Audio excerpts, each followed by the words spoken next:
I was sleeping in the car in the back seat when my grandmother's scream woke me up. She was yelling at my grandfather to speed up, to run over whatever was in the middle of the road, something that looked like a bundle in the middle of that dirt road. But the bundle stood up and looked at us, showing us what it was.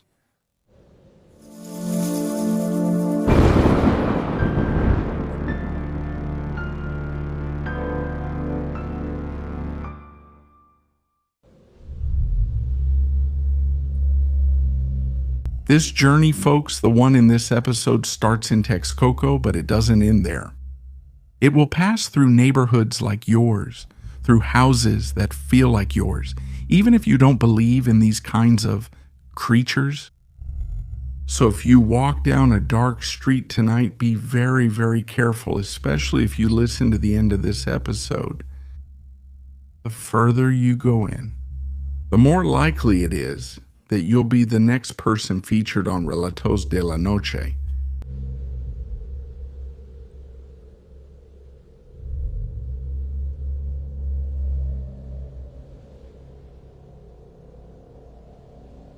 Hi Oriole, this is my first time writing. My name is Gustavo and I've been a fan for about 1.5 years, and this podcast has become something I listen to every day when I'm on my way to university or when I'm doing chores. I hope this story can be featured in an episode, and if it does, I'd like to give Litzy a shout out, my girlfriend, who is also a fan of Relatos de la Noche. I'm currently 24 years old and I live in the state of Mexico. What happened to us took place when I was, 13 years old. That night, my family and I returned from a dance in Texcoco.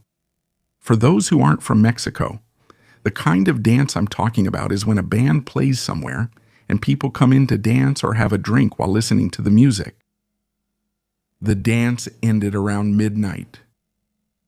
My grandparents and uncle and I were on our way back home. I was in the back seat with my grandmother. My grandfather was the one driving, and at some point along the way I fell asleep. About 10 minutes before we got home, I was woken up by my grandmother shouting at my grandfather. Look at that. Run that damn woman over for doing her filthy stuff. When I heard my grandmother's voice so upset, I quickly got up to see what was happening. What we saw that night is something I swear I still have a hard time explaining. Something was lying in the middle of the road. At first, it just looked like a black lump. But as we got closer with the car's headlights, we realized it wasn't a lump. It was a woman, an old lady. She was kneeling on the ground as if she were praying or performing some kind of ritual. But what left us frozen was that woman's head. She had deer antlers, just like it sounds. It didn't look like an accessory or a costume. It wasn't a hat or something she was wearing. The antlers, and this was very clear, you could see they came straight out of her skull. My grandmother's car stalled, but she didn't dare run her over. She ended up driving past her, very close, but without touching her. There, I got a very close look at her because she was right by my window. I remember her perfectly. The woman looked like she was kneeling, completely still.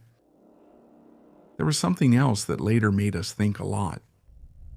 The woman was right in front of a house that everyone in the area knew, a house where they rented out tour buses. The strange thing was that the children, or the owners of that house, had been tied up. They had been kidnapped for about a week. Or, I don't know, maybe it has nothing to do with it, but I can't help mentioning it.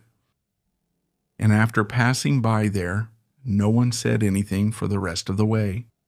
We got to the house and everyone went to sleep. But the next morning during breakfast, my mom gave us some very, very sad news. The children had been found, but unfortunately not alive. No one in my family can explain what we saw that night. Whether it was a witch, some kind of narwhal, or something else. My family is still skeptical, but I can't get that image out of my head. The image of that woman kneeling in the middle of the road with deer antlers coming out of her head.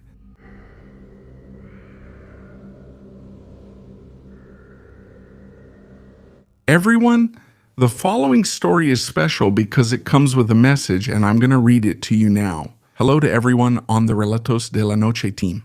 My name is Mirna, and I'm writing on behalf of my son, Emiliano, who is 12 years old and a fan of your content. He never misses an episode. I'll briefly tell you that, inspired by your work last year, as part of a school project, he wrote and illustrated a book titled Mi Familia Paranormal, where he gathered stories of paranormal events that happened to members of our family. This project had a great impact in his community, as it managed to get more children of that age interested in reading. I'll share with you one of the stories he liked the most, which is part of this book. His grandmother told him this story. We are originally from Guanajuato City, a place full of truly impressive stories and legends. For him, it would be a dream come true to hear his hours and hours of work brought to life in Uriel's voice. I hope that our family story can be part of Relatos de la Noche very soon. And well, that's how it is, my dear community. Next, I present to you this story collected by Emiliano, whom we truly congratulate for this work, and which happened to his grandmother. I hope you like it.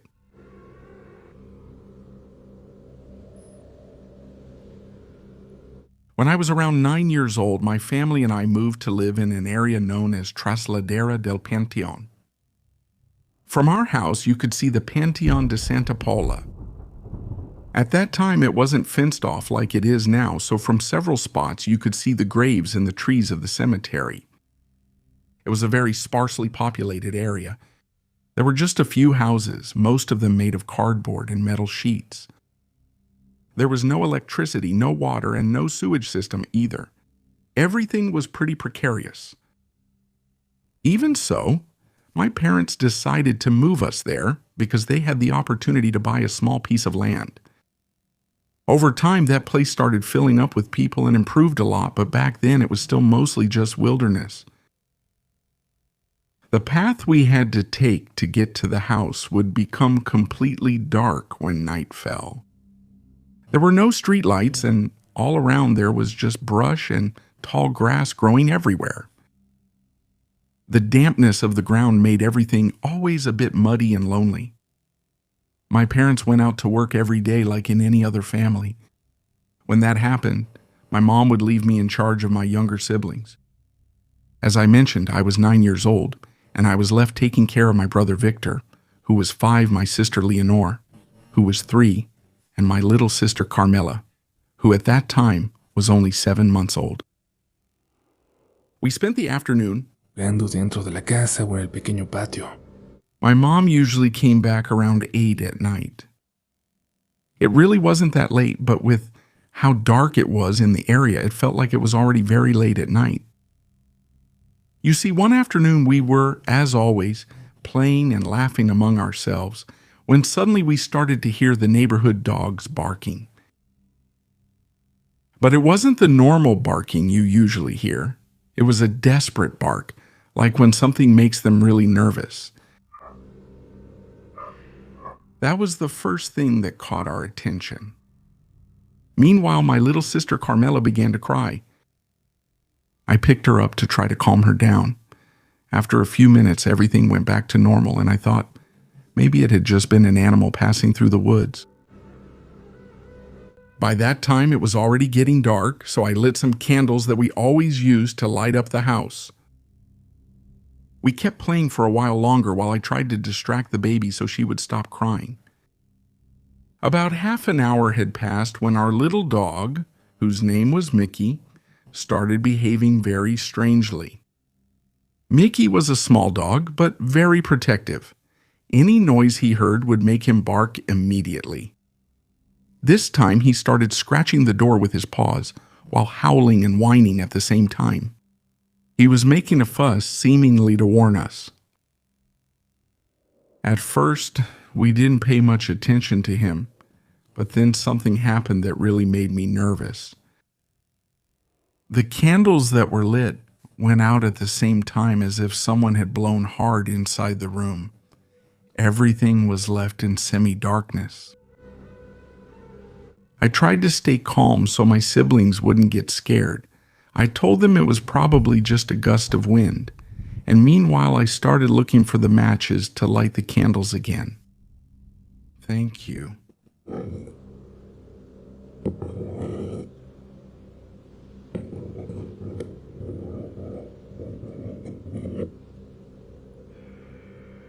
At that moment, I started hearing scratching on the walls. It was a very, very, very clear sound, like someone was scratching the wood from outside.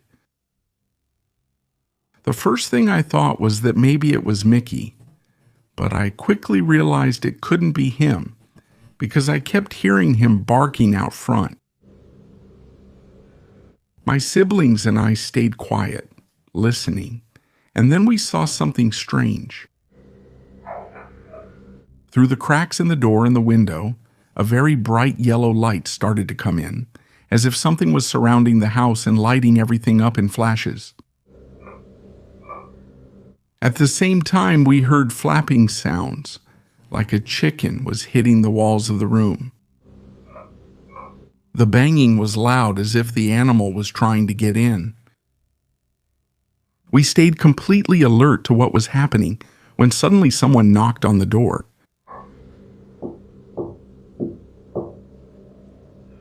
They were soft, slow knocks, barely audible.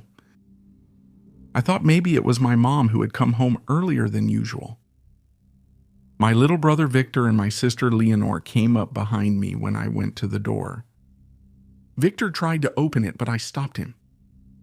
"Wait for me. Don't open it," I told him.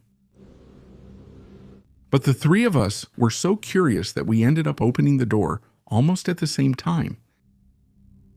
Standing in front of the door was a woman. Parada frente a la puerta estaba una mujer. Moonlight illuminated her face. She had very dark eyes and heavy makeup that made her face shine. Her hair looked platinum under the light, and she was wearing a long, elegant dress. She stared at us for a few seconds, and then in a very soft voice she asked, Niñas. "Children, do you know where there's a dance around here?" I felt my little brother Victor cling to my leg, hiding behind me. I answered the lady as best as I could. "No, ma'am, there aren't any dances around here. It's really deserted." The woman bowed her head and tried to look inside the house, through the space between the door and us, and then she asked, "Are you alone?" I don't know where I got the courage from, but I answered immediately no and slammed the door shut. I tried to put the latch on to secure it, but my hands were shaking so much that I couldn't manage it. While I was trying to close it, the flapping started again. Pounding against the door, the yellow light slipped through the cracks again. I finally managed to lock it. Everything stopped suddenly. My little sister kept crying, and something was now banging on the window, like it was trying to get in through there, and then silence. A long silence. What? The only thing you could hear was our breathing and the babies crying. It wasn't long before we heard my mom arrive, just a few minutes. She knocked on the door and called out to us to open it for her.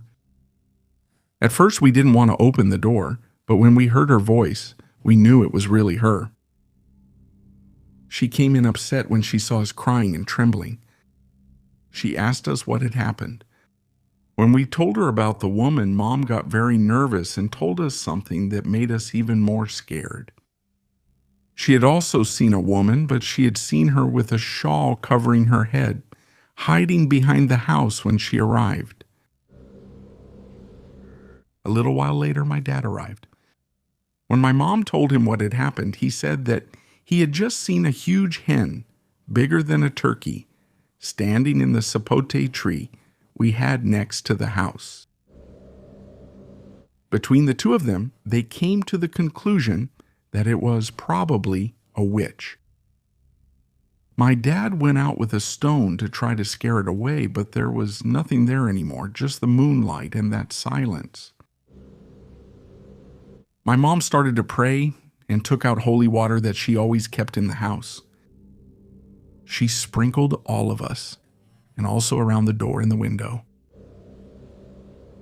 After that, the night passed without anything else happening. And the following can go as an epilogue if you decide to use it. In the morning, my dad went out early as always to clean the pit we used as a drain. That's when he found something strange in the ground near the house. There were tracks as if an animal had walked around during the night. My parents said again that it was probably the witch. And later that same day, the neighbors found something that left us all deeply shaken. A small stream ran just a few minutes from our house. There, further down that stream, they found the lifeless body of a newborn baby. What caught people's attention the most was that they said the body had no blood. Many neighbors started saying that there was surely a witch lurking around. And everything happened that same night when that lady knocked on our door. Many years have passed since then, but when my siblings and I remember it, it still scares us a lot to think about what that woman we opened the door to could have been.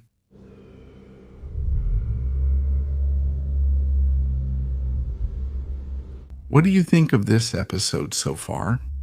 I really hope you're enjoying it. And, well, I want to tell you that we're really happy to be nominated once again for the Spotify Podcast Awards. We'll let you know as soon as you can vote. Everyone who uses Spotify will be able to do it, even if they don't have premium. So now, we're nominated in the Terror and Best of the Best categories. Thank you, because this nomination and all our good moments are thanks to you.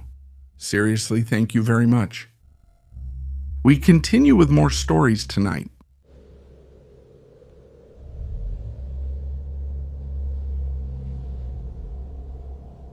Hello, Uriel. My name is Ángel, and I'm writing because I've been listening to the show on my way to work.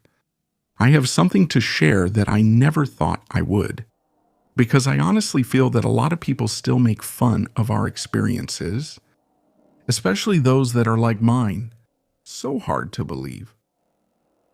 But over time, feeling like part of this community, I've finally given myself the confidence to tell this story. And, yes. Without further ado, this is my story. This happened when I was about 16 years old. We lived in a new neighborhood in Puebla, which at that time was still very unfinished. Some streets were paved, but most of them were dirt roads. There were a lot of vacant lots and several light poles with loose wires everywhere. Because of that and how far away it was, it felt like a neighborhood that wasn't really part of the city. My room was upstairs right next to a window overlooking the street. It was the only one on the second floor. A small wooden room. Nothing fancy. From there, you could see a light pole and several wires crossing over to other houses. Several of them were illegal power hookups. One night, the entire neighborhood lost power. This wasn't unusual at all. When it rained heavily or was windy, the power would often go out for hours. Because of how recent and often rushed the installations were. I remember it had been raining since that afternoon. But by around 11, everything was calm. The rain had mostly stopped, leaving that odd calm that follows a storm. My mom went to bed early, and I stayed up listening to music on my phone, with my headphones on so she wouldn't notice. When the power went out, the room was completely dark. So I went to the window to see if the power was out in other houses too. Everything was black. There seemed to be nothing outside. No lights were on anywhere on the street. After a moment of looking into the darkness, you could barely make out the houses because the moon wasn't even out. The vacant lots looked like dark patches full of grass. I stood looking outside for a while, mostly out of boredom and because my phone only had 2% battery left. And I saw something strange on the wires. At first, I thought it was like a plastic bag stuck there. I saw something hanging from a wire crossing the street. With the wind, it moved very slowly. What caught my attention was that it looked like something big. But like I said, at that moment, I thought it was a trash bag, one of those big black ones, that somehow had blown in the wind before the storm and had gotten stuck there. I didn't feel anything strange. In fact, I was about to close the window when a car passed by on the street. The car's headlights pointed upward as it went over a speed bump, and they lit up the cable for a second, if only for an instant.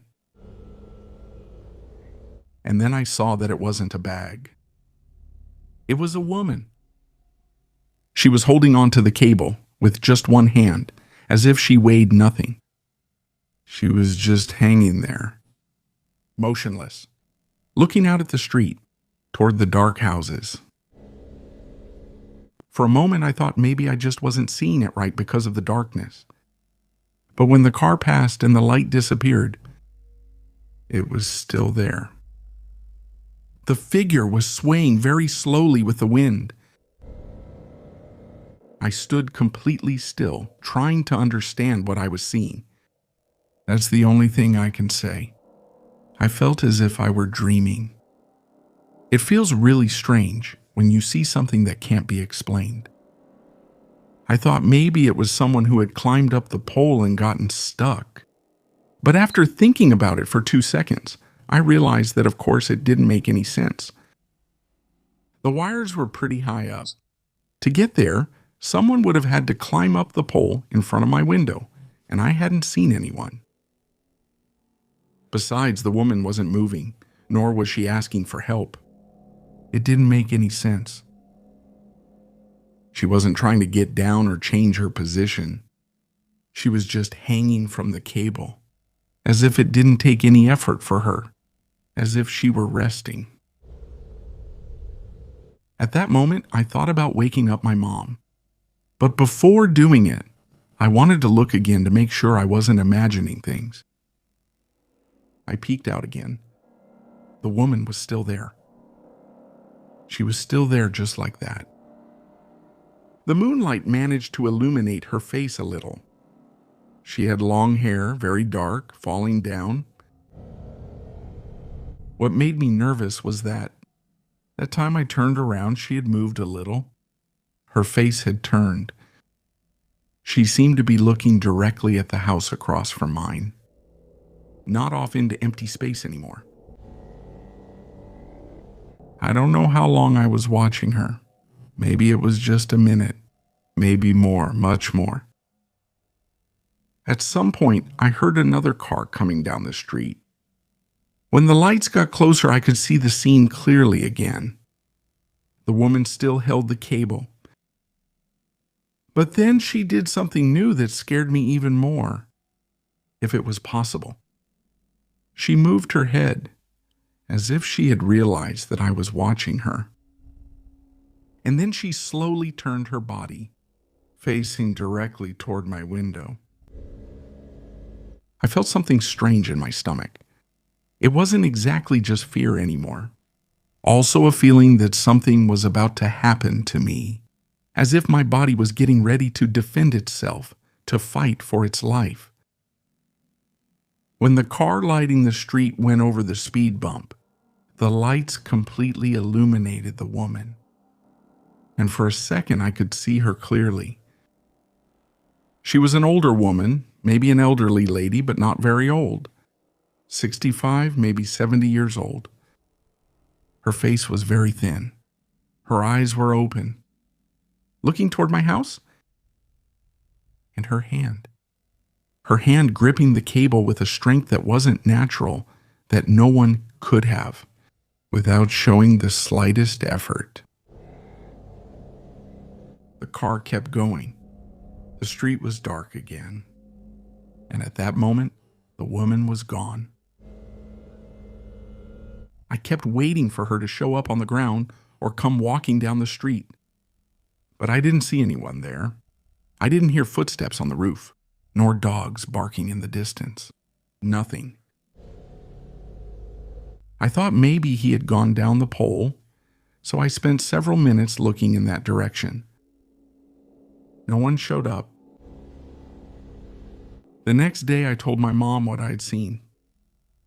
She told me it was probably someone who had climbed up to steal cables. It happened a lot in the neighborhood. And that seemed like a pretty logical explanation to me. At least it was more logical than any explanation I had tried to imagine up until that moment. What would you have thought?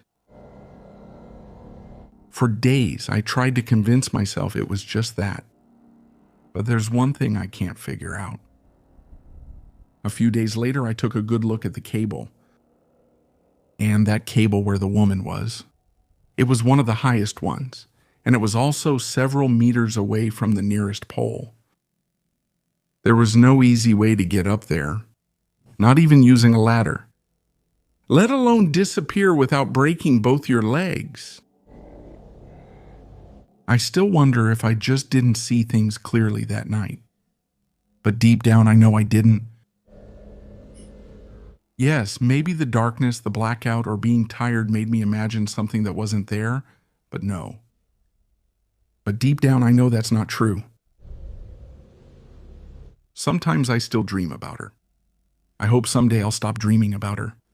Because I dream as if I were there again and I see the silhouette, the way that woman is holding on to the cable, as if she had been there for a long time without getting tired, swinging very slowly, looking straight at the street, then at the house across, and finally at me, at my bedroom window.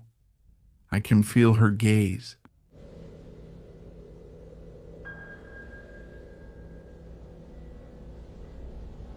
Thank you for joining us, everyone, for making it to the end of this episode. And I want to ask, what do you think the protagonist of our last story saw?